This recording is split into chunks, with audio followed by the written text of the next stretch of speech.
In November of 2000, I happened to read the obituary of Eddie Lamar, the famous screen siren of the Golden Age at MGM.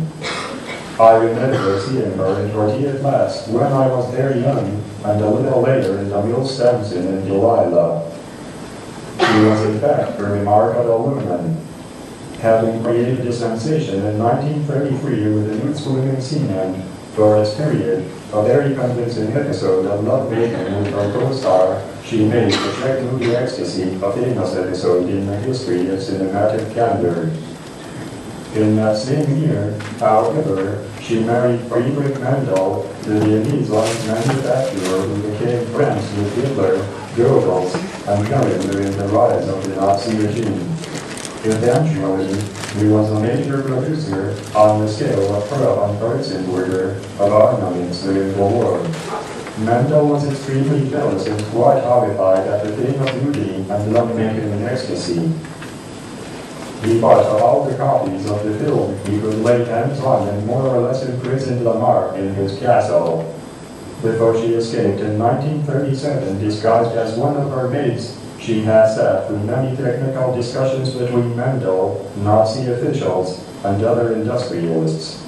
Lamar was a smart and mathematically literate woman, and she understood everything that was said. By the time she escaped, first to Paris and then to the United States, she intended to put her knowledge to use. I learned from the obituary that once Lamar was settled in Hollywood and had reignited her acting career with the help of Louis Mayer, she asked around about making contact with someone who understood synchronization. She was put in touch with George Antheil, the avant-garde composer and friend of Pound and Joyce, who was now also in Hollywood writing music for the movies. Antheil was mainly known, and is still mainly known, for his score for the movie Ballet Mecanique, which eventually became a standalone concert piece for percussion and 16 synchronized player pianos. Lamar asked him if he could help her design her radio-directed torpedo according to the principles that we now call spread-spectrum technology. It turned out that he could, although he had to work almost entirely with the number 88, since all of his previous experience with synchronization had to do with that number of piano keys. In fact, the two collaborators did eventually design such a scheme, got it patented, and tried to convince the War Department that the contraption would actually work. The patent gathered dust until Sylvania began developing transistor technology in the 1950s. The patent, in fact, is the prototype of designs used for cell phones, wireless internet, and today's so-called smart weapons. Only at the end of her life did Eddie Lamar obtain any credit at all for one of the most important inventions of the 20th century. I began at once to write a poem that deals with the Lamar and Tao collaboration in the context of many other things happening in the lives both of the two principal characters and the lives around them.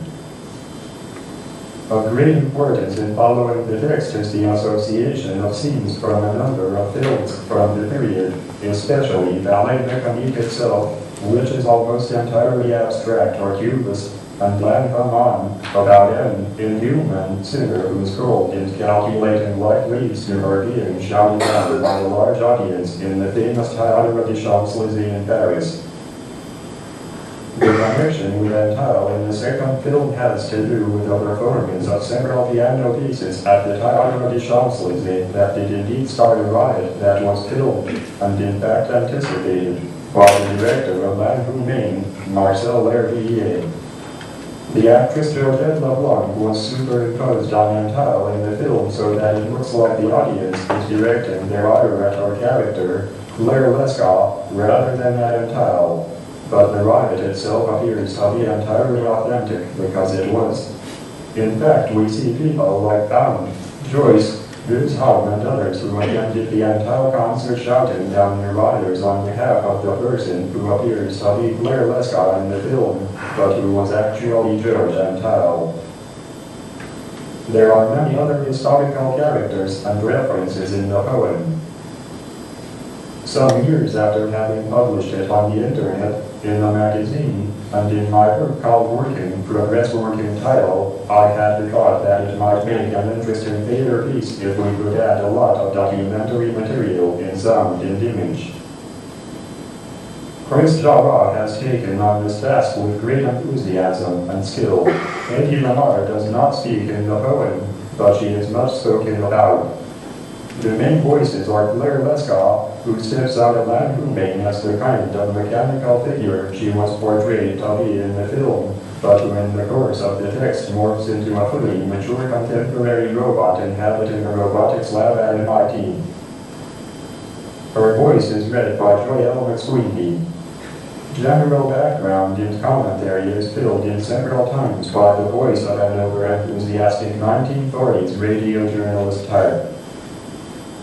One might think of Walter Winchell, if anyone remembers that name. Steve Fredman reads that part, as well as the brief intrusion of Salvador Dali's voice in the course of a dialogue in California with Cecil DeMille about surrealism and the GM Andalou. I will read the text of various links and connections, as well as one voice in the two dialogue sections with Joyelle Claire Lescaut. The title of this, by the way, is Automystifstical Plaice, and Plaice is spelled with an I. A few other references to keep in mind. Autumnal, often referenced with regard to Antheil and his circle, a French race course. Both George Antheil's wife, Henri Bergman, the co-star with Eddie Lamar in Exstasy. Mecanique, the artist whose painting of the Ballet Mecanique appears behind me. Dahmer's washerwoman looped and rhymed in the Ballet Mecanique film. Café du Dôme, popular Parisian hangout during the pre-World War II period. On GM Andalou, surrealist film by Dali and Louis Buñuel. Mindy, a computerized device used by contemporary composers. RUR, Russell's Universal Robots, a play by Carol Capek, in which the word robot first entered literature. The Play's Men, the DeMille film with Gary Cooper. Niels Barry Sully, a Princeton mathematician and thinker.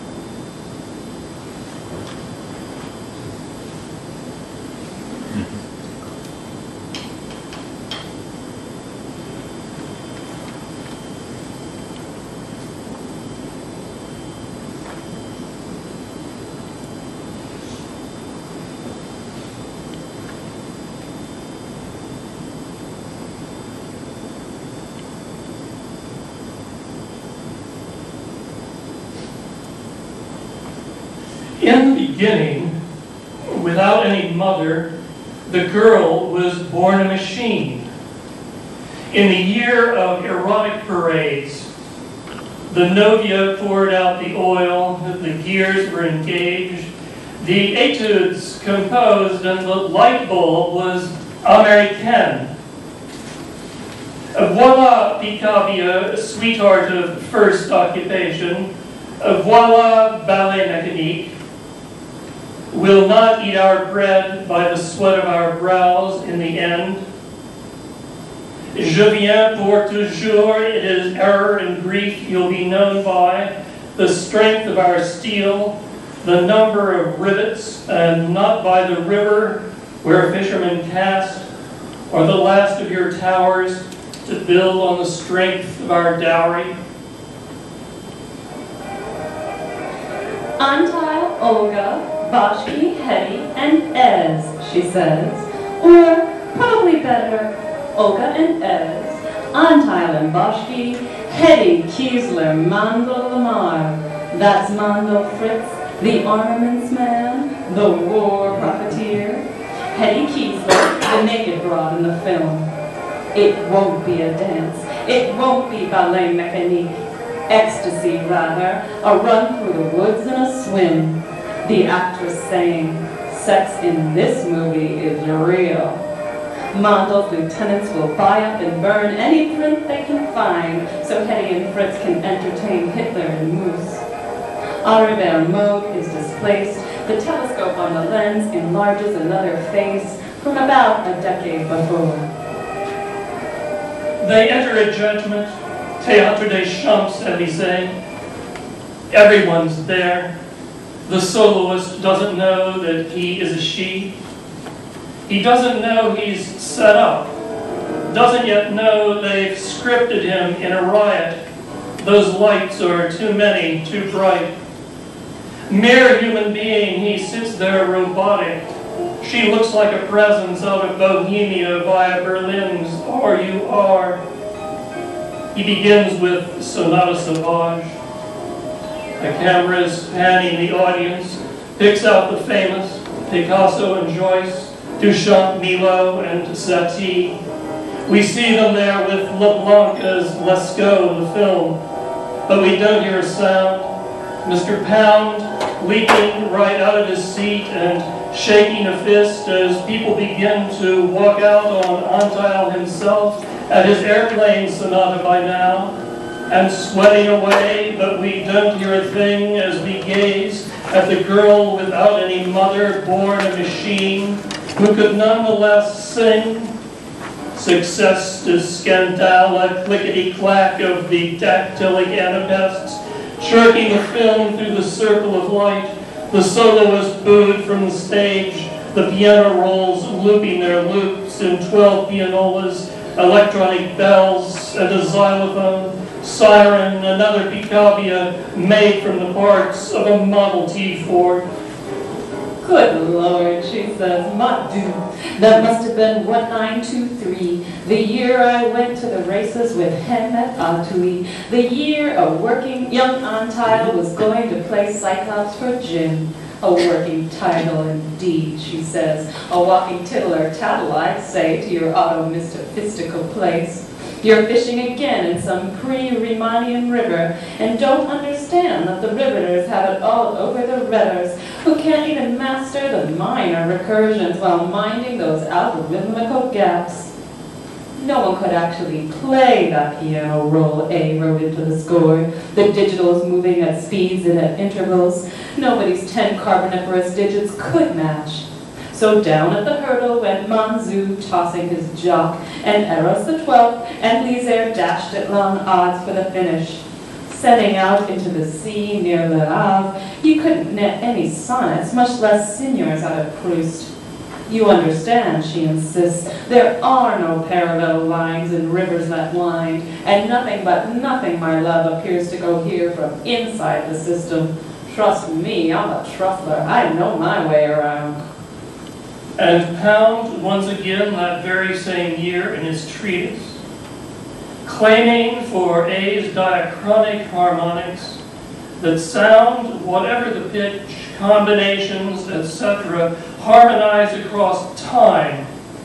These series of chords, these arpeggios, wait to embrace through an interval silence, the crux of the thing, the space in the music like space in some canvas by Lewis, his fine demarcations of volume, cylindrical forms. You do comprehend these recursions are different from those you'd expect. The power plant cycles like no minuet. And so A, she says, was the cause of that riot, but nowhere was seen the film.